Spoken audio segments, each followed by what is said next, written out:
Welcome welcome to our YouTube channel.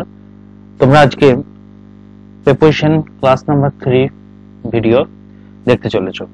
তো আমরা বিগত দুটো ভিডিওতে প্রিপোজিশন নিয়ে কনসেপ্ট উইথ প্র্যাকটিস সেট আলোচনা করেছি। আজকেও তার ব্যতিক্রম হবে না। আজকেও আমরা কিছু কনসেপ্ট তোমাদের ক্লিয়ার করাবো এবং তার সাথে সাথে প্রিভিয়াস ইয়ার বিভিন্ন রকম কোয়েশ্চেন নিয়ে আলোচনা করব। তো চলো দেখে নেওয়া যাক question number 1। Dash then he has treated her with respect. দেখো চারটে অপশন রয়েছে, সিন্স, ফর, ওভার, ইন। তখন থেকে সে তাকে ট্রিট করেছে শ্রদ্ধার সাথে, মানে দেখেছে, শ্রদ্ধার চোখে দেখেছে, এরকম বলতে চাইছে। তো সিন্স, ফর, ওভার, ইন। এর আগে তোমাদেরকে কোয়েশ্চেনটা করার আগে তোমাদেরকে সিন্স এর ব্যাপারে কিছু আমি বলবো। দেখো সিন্স, এই যে সিন্স এই ওয়ার্ডটি দু রকম ভাবে ইউজ করা যায়, অর্থাৎ ইউজ হয়, করা যায় বলতে ইউজ হয় একটা প্রিপোজিশন হিসাবে, দু রকম পাসওয়ার্ড স্পিচ হয়, আর প্রিপোজিশন আর একটা হচ্ছে কনজাংশন। তো ভেবে শুনে কাজ করতে হবে আমাদেরকে। সিন্স কে প্রিপোজিশন হিসাবে তুমি তখনই ইউজ করতে পারবে যদি যদি তোমার তার পাশে একটা পয়েন্ট অফ টাইম থাকে, অর্থাৎ পয়েন্ট অফ টাইম কে ইঙ্গিত করে। হলো। আর কনজাংশন হিসেবে সিন্স তখনই ইউজ হবে যখন টাইম কে ইঙ্গিত করবে, এর পাশে একটা ক্লজ থাকবে। এবার অনেকে প্রশ্ন করবে ক্লজ কি? বিগত ভিডিও অনেকবার বলেছি, আবার একবার বলছি, ক্লজ হচ্ছে একটা সাবজেক্ট প্লাস প্রেডিকেট। প্রেডিকেট কি তাহলে? প্রেডিকেট অর্থাৎ যে একটা বাক্যে সাবজেক্ট বাদে যে ওয়ার্ড গুলো থাকে, যারা সাবজেক্টের ব্যাপারে বলে, সেটাই হচ্ছে প্রেডিকেট। এবং এই প্রেডিকেটের মধ্যে একটা মেন ভার্ব থাকবেই। ক্লিয়ার? তাহলে সিন্স এই ওয়ার্ডটা প্রিপোজিশন হিসেবে ইউজ হতে পারে, আবার কনজাংশন হিসেবে ইউজ হতে পারে। সিন্স প্রিপোজিশন হিসেবে তখনই ইউজ হবে যখন সিন্স এর পর কোনো পয়েন্ট অফ টাইম থাকবে, টাইমকে ইঙ্গিত করবে। আর সিন্স কনজাংশন হিসেবে তখনই ইউজ হবে যখন তোমার সিন্স এর পর একটা ক্লজ থাকবে। ক্লিয়ার? এবার ক্লজ কি? ক্লজ হচ্ছে একটা সাবজেক্ট এবং প্রেডিকেট থাকবে, অর্থাৎ প্রেডিকেট বলতে সাবজেক্টের ব্যাপারে যে ওয়ার্ড গুলো বলে সেইগুলোকে বলে প্রেডিকেট। প্রেডিকেটের মধ্যে একটা মেন ভার্ব থাকবে। যেমন ধরো একটা উদাহরণ দিই তোমাদের সামনে, আরো ক্লিয়ার হয়ে যাবে ব্যাপারটা। ধরো একটা উদাহরণ দিচ্ছি, সিন্স হি জয়েন্ট, আচ্ছা এটা বাদ দাও, সিন্স হি জয়েন না করে ধরো বললাম সিন্স এর এক্সাম্পল অনেক রকমের আছে। আচ্ছা এই উদাহরণটা দেখলেই তো হয়ে যাবে, ক্লিয়ার হবে। দেখো, dash then he has treated her with respect. তোমার মনের মধ্যে একটা বাংলা চলে আসছে যে তখন থেকে হি has treated her with respect, তাকে সে সম্মানের চোখে একদম দেখছে। তাই তখন থেকে ইংলিশ সিন্স হয়, অবশ্যই হয়, কিন্তু সিন্সটা আমি বসিয়ে দিতে পারবো না। আমি দেখবো সিন্স এর পর টাইম আছে কিনা, একটা পয়েন্ট অফ টাইম আছে কিনা। কারণ সিন্স এর পর টাইম থাকলে তবে সিন্সটা কিন্তু প্রিপোজিশন হিসেবে ইউজ হবে। ক্লিয়ার? সিন্স এর পর টাইম থাকলে তখনই সিন্সটা প্রিপোজিশন হিসেবে ব্যবহৃত হবে। তাহলে এখানে দেখো তখন থেকে, টাইম বলতে কিন্তু ওই 7টা 8টা 3টে 4টে এরকম ঘড়ির টাইম নয়, যে কোনো টাইমকে ইঙ্গিত করতে পারে। তখন থেকে, তো তখন থেকে দেন মানেই তো থেকে, তাই না? তো এটা একটা টাইমকে ইঙ্গিত করছে না, নির্দিষ্ট একটা পয়েন্ট অফ টাইমকে ইঙ্গিত করছে, তাই না? পয়েন্ট অফ টাইমকে ইঙ্গিত করছে। তাহলে এখানে আমার সিন্স প্রিপোজিশনকে বসানো যাবে, এবং সিন্স মানেও থেকে বোঝায়, প্রিপোজিশন হিসেবে যখন ব্যবহার হয়, তাহলে এটা সঠিক উত্তর হচ্ছে সিন্স। কারণ দেখো ফর দিয়ে ফর দেন হয় না, ওভার দেনও হয় না, ইন দেন বলেও কিছু হয় না, এইগুলো কোনো আসছেই না। সেন্স এটাই আসছে, সিন্স থেকেই সেন্সটা আসছে, তাই না? সিন্স থেকে আমার অর্থটা ক্লিয়ার হচ্ছে। এই হচ্ছে ব্যাপার। তাহলে সেন্স ইঙ্গিত করবে, সিন্স দুটো জিনিস ইঙ্গিত করে, একটা প্রিপোজিশন আর কনজাংশন হিসেবে ব্যবহৃত হয়। কখন কি হয় সেটা আমরা ব্যাখ্যা করলাম। দেখো এখানে লেখা আছে since a particular point of time, অর্থাৎ সিন্স এর পর একটা পার্টিকুলার পয়েন্ট অফ টাইম থাকবে, তখনই আমরা সিন্সকে প্রিপোজিশন হিসেবে ধরে নেব, তা ইউজ করতে পারবো। হয়ে গেল। যেমন ধরো একটা উদাহরণ আমি দিই, ইউ মাস্ট রেসপেক্ট। যে উদাহরণটা বলছিলাম আমি এখনই বলে দিচ্ছি, তাহলে আরো ক্লিয়ার হয়ে যাবে। we must respect Mr. Sen since he is the chairman of this company. আমরা অবশ্যই রেসপেক্ট করব মিস্টার সেন কে since he is the chairman of this company. এখানে সিন্স এর অর্থ দেখো থেকে না, এখানে সিন্স এর অর্থ যেহেতু মিস্টার সেন হচ্ছে এই কোম্পানি চেয়ারম্যান। তাহলে দেখো সিন্স এর পরে কি আছে তুমি লক্ষ্য করো, সিন্স এর পরে দেখো কোনো টাইম আছে কি? টাইম নেই। সিন্স এর পরে দেখো এই বড় একটা কি আছে, এটা ক্লজ। এবং ক্লজের মধ্যে কি বলেছিলাম, ক্লজের মধ্যে একটা সাবজেক্ট থাকবে এবং একটা প্রেডিকেট থাকবে। প্রেডিকেট কি? প্রেডিকেট আবার কি না, সাবজেক্টের ব্যাপারে যা বলছে এই গোটা ব্যাপারটা ইজ এর পর থেকে গোটার একটা প্রেডিকেট, এর মধ্যে একটা মেইন ভাব রয়েছে ইজ। ক্লিয়ার? তাহলে এখানে সিন্সটা কি হিসেবে, এর পরীক্ষায় এরকম কোশ্চেন দিতে পারে যেখানে সিন্স কোন পার্টস অফ স্পিচে কাজ করছে, প্রিপোজিশন, কনজাংশন আর অনেক কিছু দিয়ে দেবে। তো সিন্স দু রকম হতে পারে, হয় প্রিপোজিশন কিংবা কনজাংশন। যেহেতু এখানে সিন্স এর পর কি রয়েছে, ক্লজ রয়েছে, that is why since here conjunction. Okay, এখানে সিন্সটা আমি যে উদাহরণটা লিখেছি সেই ক্ষেত্রে সিন্সটা কি কনজাংশন। আশা করি ক্লিয়ার। নেক্সট কোশ্চেনে চলে যাব। I had no money for a taxi, so I had to walk down to get home. আমার কাছে কোনো টাকা ছিল না ট্যাক্সি ভাড়া করার মতো, এই জন্য আমি শহরের প্রান্ত থেকে ও প্রান্ত একদম হেঁটেই বাড়ি গেছি। ঠিক আছে, তো দেখো প্রথমে ধরে নিই বাকি অপশনগুলো। ওভার প্রিপোজিশনটা কখন ব্যবহার হয়? যখন কোনো কিছুর উপরে কিছু থাকে তখন আমরা ওভার ইউজ করি, তাই তো। ইনটু কখন ইউজ করি? যখন কোনো কিছু চার দেওয়ালের মধ্যে কোনো কিছুতে ঢোকা কিছু বলছে, বোঝাচ্ছে। ঠিক আছে, বা কোনো কিছুর মধ্যে প্রবেশ করা বোঝালে তখন আমরা ইনটুকে ইউজ করি। আর ইন হচ্ছে কোনো কিছুর মধ্যে কিছু অবস্থান করছে অলরেডি, স্থির অবস্থা। তাহলে পরে থাকলো অ্যাক্রস। অ্যাক্রসটা কখন ইউজ হয়? দেখো অ্যাক্রস 2D মুভমেন্টকে শো করে, 2D এর মধ্যে কোনো মুভমেন্টকে শো করে অ্যাক্রস। ঠিক আছে, 2D, 2 ডাইমেনশনাল। তার মধ্যে দিয়ে কোনো কিছু যখন যাওয়া যাবে, হয়তো এই প্রান্ত থেকে এই প্রান্ত, এই প্রান্ত থেকে এই প্রান্ত, এই প্রান্ত থেকে এই প্রান্ত, এখান থেকে এখানে, তো 2D, এটা 2D একটা জিনিস, তার মধ্যে দিয়ে মুভমেন্ট হচ্ছে। তো অ্যাক্রস 2D মুভমেন্টকে শো করে, এটা মাথায় রাখবা, 2D মুভমেন্ট শো করে। মানে 2D মুভমেন্ট শো করে বলতে আমি বলতে চাইছি যে 2D এর মধ্যে দিয়ে যায়, এটা কিন্তু মাথায় রাখবে। এই জিনিসগুলো একটু শুনিয়ে লিখবে, আমি জাস্ট পয়েন্টগুলো লিখছি, তখন আমরা অ্যাক্রস বোঝাবো। তাহলে এটা একটা টাউন, সেই টাউনের হেঁটে, ধরো এখানে তার বাড়ি, একদম এক প্রান্ত থেকে আরেক প্রান্ত সে হেঁটে গেল। এবার তার মধ্যে দিয়ে কোনো কিছুর মধ্যে দিয়ে যাচ্ছে, ইন্টু। আচ্ছা, শহরটাকে চার দেওয়ালের মধ্যে ঘেরা রয়েছে নাকি, তাই ইন্টু হবে। এবং তার মধ্যে কিছু, সে তো একদম এক প্রান্ত থেকে শহর পেরিয়ে আর এক প্রান্তে চলে গেল, তাই না? বেশ, তাহলে এখানে উত্তর হবে across. 3 number question, we wrote this letter dash ink. অনেকেই, বেশিরভাগ জন চোখ বন্ধ করে এখানে উইথ বসিয়ে দিয়ে চলে আসবে, উইথ বসিয়ে দিয়ে চলে আসবে, আর এটা কিন্তু ভুল। উইথ কিন্তু ভুল হয়ে গেল, আমরা ইঙ্ক দিয়ে লিখেছিলাম, এরকম একটা বলতে চাইছে। তো স্যার ইঙ্ক দিয়ে লিখেছিলাম, হ্যাঁ আমরা জানি তো, কোনো মান পার্সেন্ট যদি কিছু লিখে তাহলে বাই হয়, আর কোনো পার্সেন্ট না হলে বসতে হলে উইথ হয়। অ্যাকচুয়ালি ব্যাপারটা তা নয়। আমি একটা জিনিস বলছি, শুধু শোনো। যখন বলেই দিলাম কোনো অ্যাকশন যখন কোনো মানুষ করবে, অর্থাৎ বাই প্লাস এই পার্সেন্টটা হবে। অর্থাৎ কোনো ব্যক্তি যখন কোনো কাজ করছে তার আগে আমি বাই লিখছি। যেমন হি ওয়াজ কিলড বাই, কোন একজনের নাম দিয়ে দিলাম, বাই পার্সন হলো।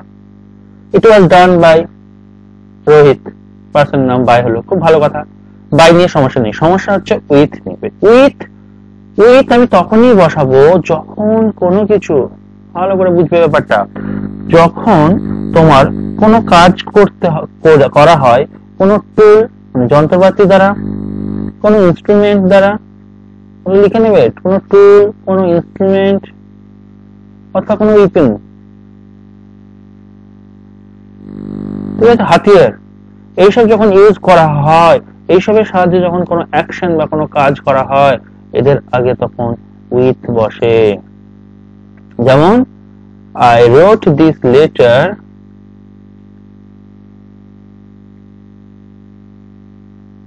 with a pen, with a pen। বুঝতে তাহলে ইঙ্ক, এখানে ইঙ্ক দিয়ে লিখেছিলাম, পেনটা কিন্তু একটা ইনস্ট্রুমেন্ট বা টুল, লেখার একটা যন্ত্র, তাই না? কিন্তু ইঙ্কটা কি কোনো ইনস্ট্রুমেন্ট? ইঙ্কটা কি কোনো টুল? ইঙ্কটা কি কোনো ওয়েপন? নয়। ইঙ্কটা কি? ইঙ্কটা হচ্ছে মেটেরিয়াল। মেটেরিয়াল যদি বোঝায় তাহলে কিন্তু বায়ো হবে না, উইথ হবে না, কি হবে? ইন। ভেরি ইম্পর্টেন্ট, এই জায়গাটা দেখে নিও। মেটেরিয়াল দিয়ে যদি বোঝায় তাহলে ইন হবে। ধরো ইনকে বদলে বললো সে চিঠিটা লিখেছিল রক্ত দিয়ে, ব্লাড দিয়ে। ব্লাডটা কি কোনো টুল, কোন ইনস্ট্রুমেন্ট, কোন পার্সন? কিছুই তো নয়। ব্লাডটা একটা মেটেরিয়াল ধরে নাও। তাহলে সেই ক্ষেত্রে in blood, in ink. Clear? আশা করি তোমাদের প্রত্যেককে ব্যাপারটা ক্লিয়ার হয়েছে। নেক্সট কোয়েশ্চেনে যাব। Question number 4। দেখো, তো আমরা তো এইভাবে ভিডিও গুলো নিয়ে যাব পর, এবং তোমরা শুধু জিনিসগুলো প্রথম থেকে নোট করতে করতে থাকবে, দেখবে একটা সুন্দর একটা নোটবুক হয়ে যাচ্ছে। আর এই ধরনের ক্লাস পেতে গেলে অবশ্যই চ্যানেলটিকে লাইক, কমেন্ট, সাবস্ক্রাইব ব্যাপারটা যেন মাথায় রেখো। চলো। He refused on principle to agree that the terms of treaty. খুব একটা দারুণ একটা পরীক্ষা আসার মতো এগ্রি, এই ওয়ার্ডটা দিয়ে প্রিপারেশন চ্যাপ্টারতে খুব কোয়েশ্চেন আছে। এগ্রি, শুনে রাখো, এগ্রি এই ওয়ার্ডটি 3 রকম প্রিপারেশন নেয়। একটা হচ্ছে agree with, agree one, agree two. তাহলে কখন কি হবে আমাদেরকে ক্লিয়ার করতে হবে, তবে এই কোয়েশ্চেনটা আমরা ইজিলি করতে পারবো, তাই না? তো চলো নেক্সট স্লাইডে দেখে নেবো এগ্রি ব্যবহারটা। দেখো, এগ্রি পর উইথ তখনই তুমি বসাবে যখন তার পাশে একটা পার্সন থাকবে, অর্থাৎ কোনো ব্যক্তির কথা বলবে, কোনো ব্যক্তির সাথে এগ্রি হওয়া, রাজি হওয়া, ঠিক আছে? তখন এগ্রি উইথ বসবে। এটা তো ইজি মনে রাখা, এটা কোনো ফ্যাক্ট না। প্রবলেম হয় এগ্রি ওয়ান আর এগ্রি টু কে নিয়ে। এগ্রি টু টাকে আগে বলে দিচ্ছি। এগ্রি টু সাধারণত কোনো প্রপোজালের কথা বলা হয়, হুবাহু এই কোয়েশ্চেনটা দিয়ে দেয়, he didn't agree to his proposal. তো কি হবে? এগ্রি শূন্যস্থান দিয়ে হিজ প্রপোজাল দেয়, তো প্রস্তাবের কথা বললে এগ্রি পর টু হবে। আর একটা কি, commit to a course of action. কোন কাজের কোর্সের, কোনো কাজের অ্যাকশন মানে কাজ, কোনো অ্যাকশনের কোর্সের কথা বললে, কেমন অ্যাকশনটা সেই ব্যাপারে, অথবা কোনো প্রস্তাবের কথা বললে এগ্রির সাথে টু বসাবে। এগ্রির সাথে অন তখনই বসাবে to share the same opinion. Same opinion, মতামত, একই যখন মতামত শেয়ার করবে বা রাজি হবে একই মতামতের সাথে, কোনো আইটেমের ব্যাপারে হোক, কোনো টপিকের হোক, কোনো ওপিনিয়নের ব্যাপারে হোক, কোনো স্ট্যান্ডার্ডের ব্যাপারে, যে কোনো ব্যাপারে যখন দুজনের ওপিনিয়ন সেম হয়ে যাবে তখন রাজি কথা বলবে, তখন তোমরা এগ্রির পর অন বসাবে। তাহলে এই কোয়েশ্চেনটা কি হবে?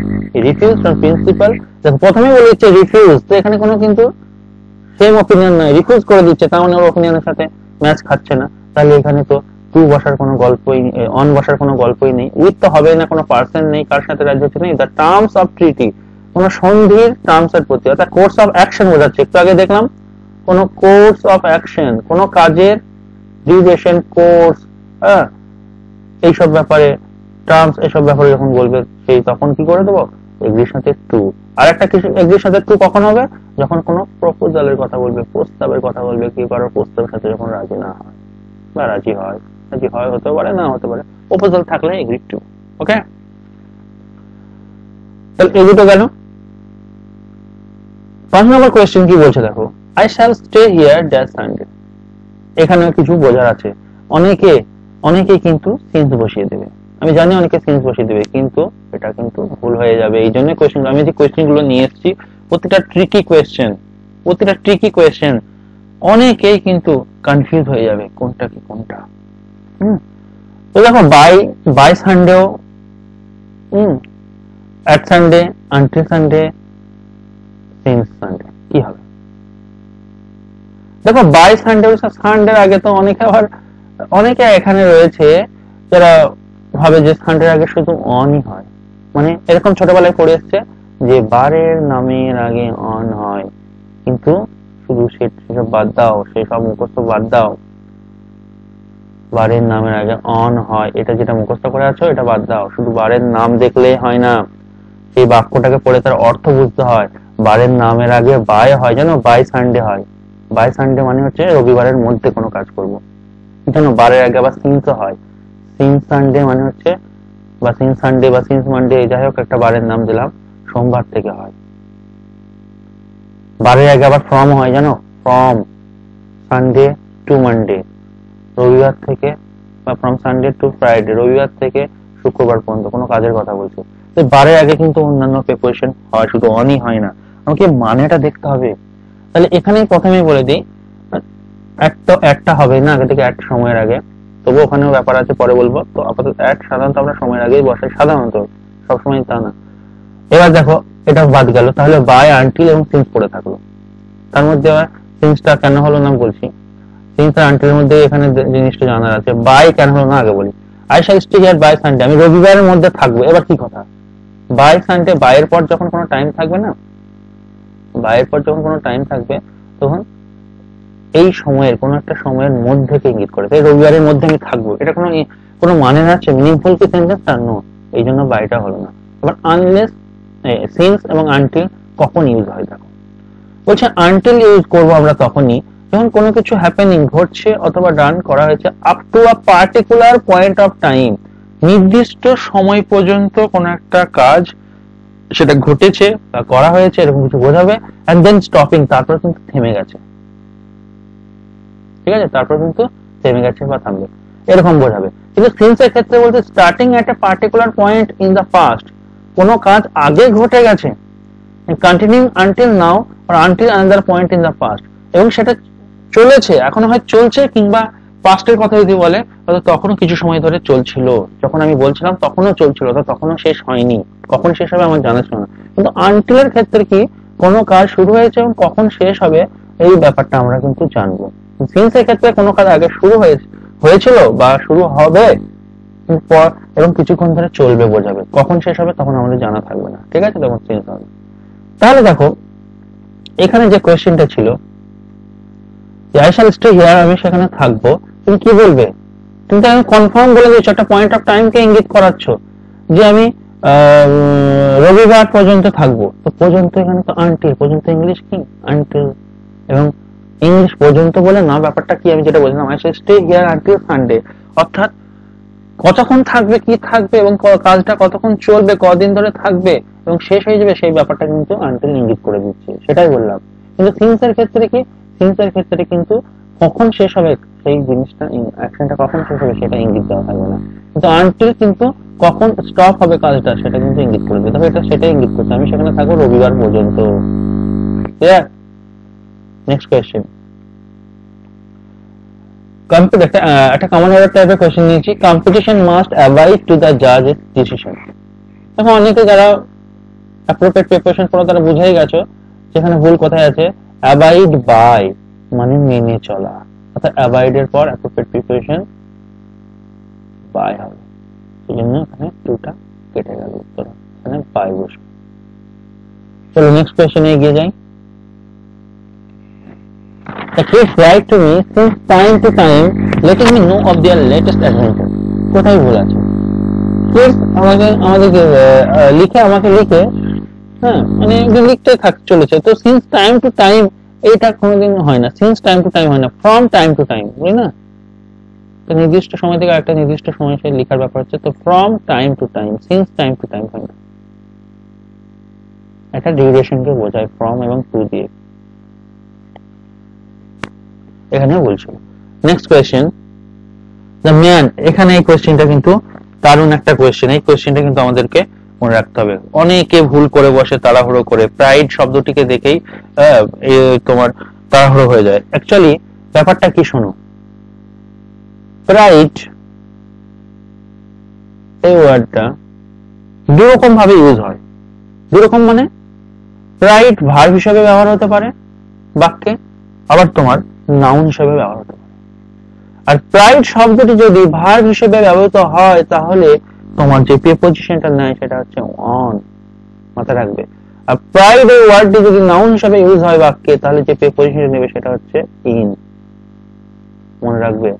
তাহলে কি করে বুঝবো নাউন ভার্ব, চলো দেখে নি। তাহলে মনে রাখবে প্রাইড যখন ভার্ব হিসেবে বাক্যে ব্যবহৃত হবে তখন অন প্রিপোজিশন নেবে, এবং যখন প্রাইড নাউন হিসেবে ব্যবহৃত হবে তখন ইন প্রিপোজিশন। এটা হচ্ছে ফান্ডা। তো দেখে নিই কোশ্চেন, দুটো কোশ্চেন আছে প্রাইড নিয়ে। The man প্রাইডস that is victory. দেখো বোঝাই যাচ্ছে কার কথা বলছে, কি গল্প করছে, সাবজেক্ট এখানে এ, তারপরে কি বসে ভার্ব, এটুকু এস বাই এস লিখে থাকে, একমাত্র ভার্বের 5 নম্বর ফর্ম আছে, অর্থাৎ ভার্বের সাথে এস বাই এস টা লাগছে, হলো, তাহলে এটা ভার্ব হিসেবে ব্যবহার হচ্ছে। আর প্রাইড যখন ভার্ব হিসেবে ব্যবহৃত হবে তখন কি বসবে, অন, বসিয়ে দাও অন, অন্য কিছু কিচ্ছু আসতে পারে না, এগুলো সব ভুল। শুধু প্রাইডের সাথে ইন আসতে পারে, কিন্তু কখন, যখন বললাম প্রাইডটা কি নাউন হিসেবে ইউজ হবে। তো দেখো পরের কোশ্চেনটা, the man takes pride that is victory. মানুষ কি তার জয়ের প্রতি গর্ব অনুভব করে। এবার দেখো টেক্স প্রাইড, দেখো এখানে সাবজেক্ট দ্য ম্যান, দেখো ভার্ব দেখো এটা, এটা কি হিসাবে ইউজ হচ্ছে, পরপর দুটো ভাব হতো না, এইখানে প্রাইডটা তাহলে শিওর নাউন হিসেবে ব্যবহৃত হচ্ছে, এখন পরপর দুটো ভি আসতে পারে না, মেন ভাব দুটো পরপর তো আসতে পারে না, তাই অর্থাৎ এটা কি হিসাবে ইউজ হচ্ছে, নাউন হিসাবে। আর প্রাইড নাউন হিসাবে ব্যবহার হয়েছে, তার মানে তার পাশে বসিয়ে দেবো আমরা ইন, অর্থাৎ লাস্টেরটা উত্তর। প্রত্যেককে আশা করি ক্লাসটা দারুণ লেগেছে এবং এখান থেকে অনেক ইনফরমেশন তোমরা গ্যাদার করতে পেরেছো। এইরকম ভাবে আমরা কিন্তু ভিডিও কন্টিনিউ করতে থাকবো, তোমরা শুধু দেখতে থাকো, খাতায় নোট করতে থাকো। ওকে, আজ এই পর্যন্ত থাক। Thank you so much.